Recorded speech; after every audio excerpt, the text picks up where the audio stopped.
Right about now, the Funk Soul Brother. Check it out now, the Funk Soul Brother. Right about now, the Funk Soul Brother. Check it out now, the Funk Soul Brother. Right about now, the Funk Soul Brother. Check it out now, the Funk Soul Brother. Right about now, the Funk Soul Brother. Right about now, about now, about now, about now. What is poppin', y'all? It's your man, Boy Bells. Welcome to another episode of Wisco Sports.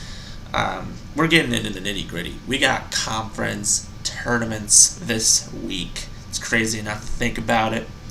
But obviously I'm getting a little impatient, but I'm really ready to see how things square off. Today I'm talking about the Big East, of course. I'm only going to do Big East and Big Ten because those are the only two schools with a Wisconsin team in there. As of course Marquette's with the Big East and Wisconsin's with the Big Ten. But it's been a very interesting season for both of these teams. And all these teams in the Big East, there really isn't I feel like there's a lot to really be said, and I'm not sure what really is going to happen because it's going to be interesting.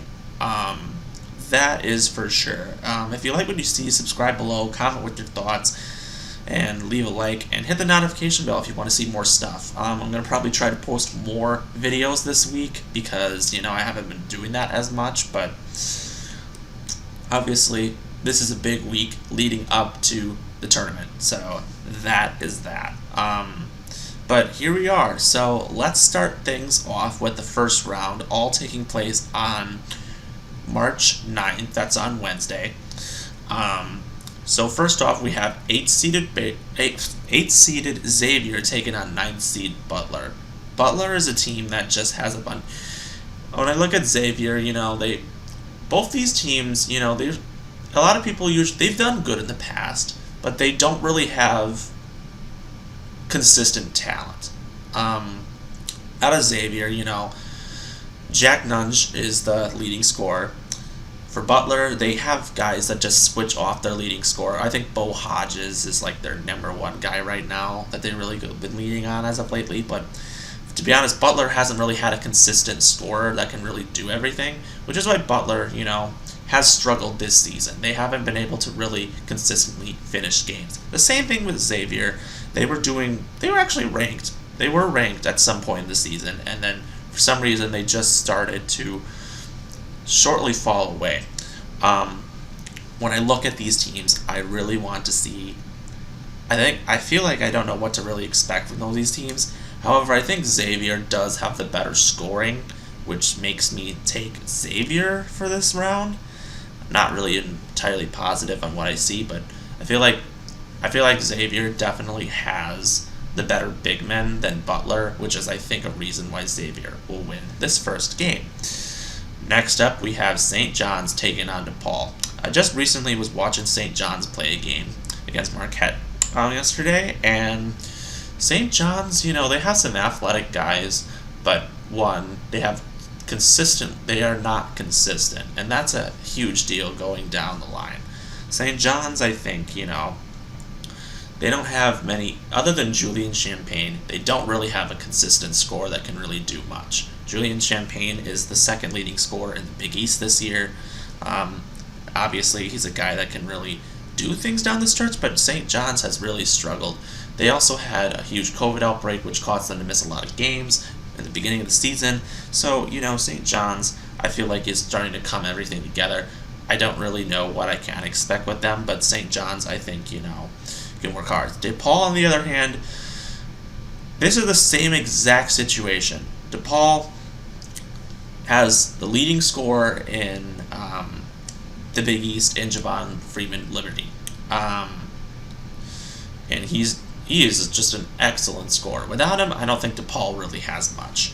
And, when I look at these two teams, it's the same situation. Julian Champagne for St. John's and Javon Freeman-Liberty with St. DePaul. Jeez, I'm really out of it today. When I look at these two teams, I really don't know who to pick, but I feel like I am actually going to go with DePaul. I just feel like they've had the unluck out of all this, but I feel like if DePaul really kicks an offensive gear, DePaul can win games, but, I feel like they could at least win one. All right, next up, Seton Hall versus Georgetown. Georgetown, I kind of feel really bad for them this year because Georgetown was supposed to be, young, good, and I like Patrick Ewing. I thought he was a great player, watching back his old highlight tapes. Seton Hall, on the other hand, this is pretty much the last of Seton Hall, I think, ever really being good. They lost a lot of their guys last year, and a lot of the last of it is technically going after this year. But the fact is, they should be lucky that they're facing Georgetown and not another team in the first round, because I don't know how I feel about Seton Hall. They were ranked, and now they're starting to, struggle a little bit. But I feel like this is a good opportunity for Seton Hall to really win a game. I'm going to take Seton Hall defeating Georgetown. They should win that game. All right, quarterfinals. We get to see some matchups really starting on Thursday. It's a 4-game doubleheader, all on FS1. Pretty cool. So first off, we have Providence that they will be taking on Xavier. When we saw these two teams face just recently, probably one of the greatest games I've ever seen. I think that game went to 3 overtimes, and Bynum hit the clutch shot from the logo or something like that.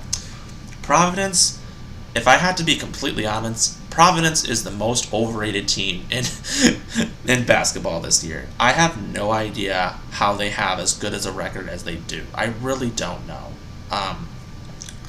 Of course, they have guys. Their entire starting 5 is all seniors, and then, that's pretty much how it is. I mean, they got Al Durham from the transfer portal. They got Nate Watson, who's a really great rebounder. AJ Reeves, and then Jared Bynum, who's one of their guys, comes off the bench and he averages 12 points a game. He's probably going to win Big East 6th Man of the Year. I'm pretty positive about that. But Providence, I still think, is the most overrated team. However, Xavier really has battled with Providence. I don't say that they'll do it again. They could, but I don't see it. I feel like if Providence does have a good enough team to really show it, they should at least win one of these games. I'm going to take Providence defeating Xavier and moving on to the semifinals. Next up, going on, we have Creighton versus Marquette. Both times these two teams have faced this season, it has been very close contests. However, Creighton has walked away with them. Creighton beat Marquette in double overtime the first matchup on New Year's Day. Creighton would beat Marquette the second time with a go-ahead basket with under 2 minutes to go and defense all the way. I'm not really sure where these two teams lie. Creighton, Marquette. I don't even know. Yeah, I'll have to go with the team that I really feel like has pushed the limit.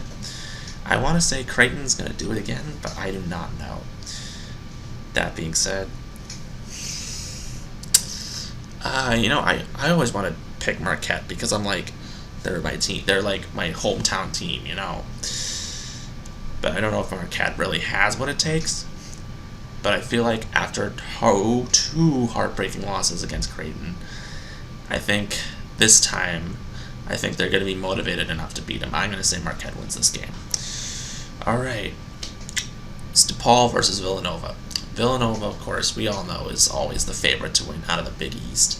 But this is technically, I think, the last year that we're going to ever really see a good Villanova team because, one, all those guys that were seniors, all freshmen a couple years ago back when they were winning all this stuff are all gone. So technically, every person that has really been there for the big championship runs is all gone after this year, which is crazy to actually think about.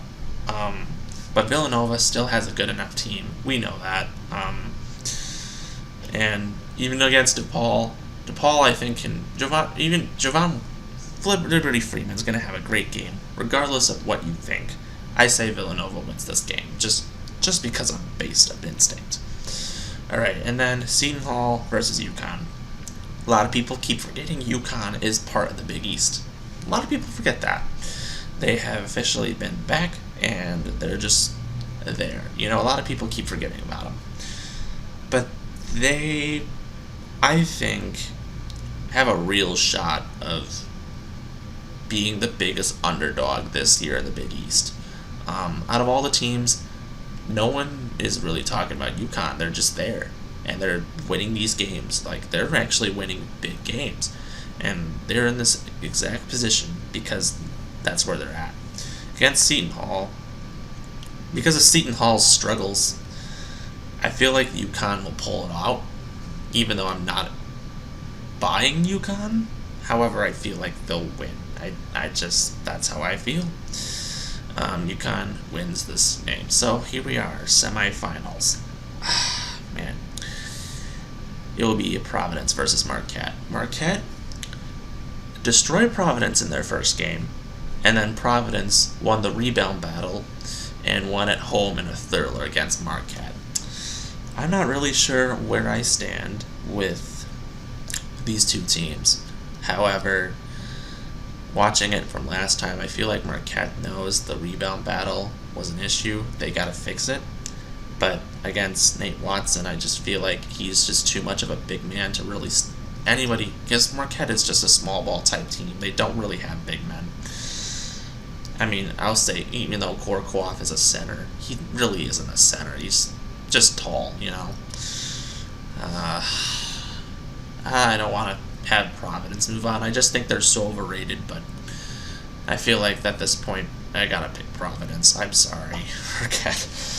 I just feel like if Providence is a good team, they really have to prove it in this tournament.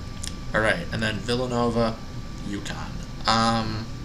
UConn actually beat Villanova in their last matchup. Big surprise. But, these two teams.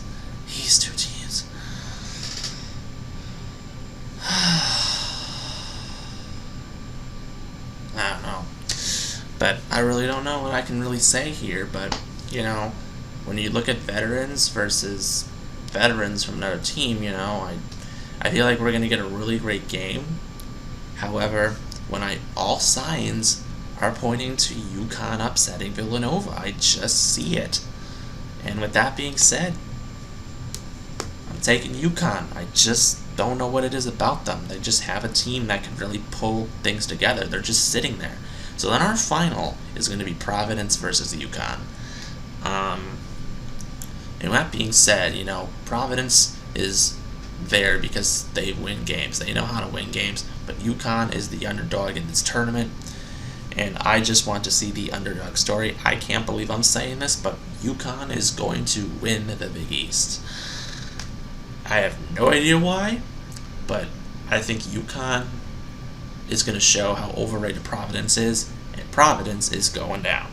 UConn definitely will win the Big East tournament. So if you like what you see, comment below, subscribe, do whatever, and as always, it's man Cloudboy Bales. Stay tuned for more updates. We will see you next time.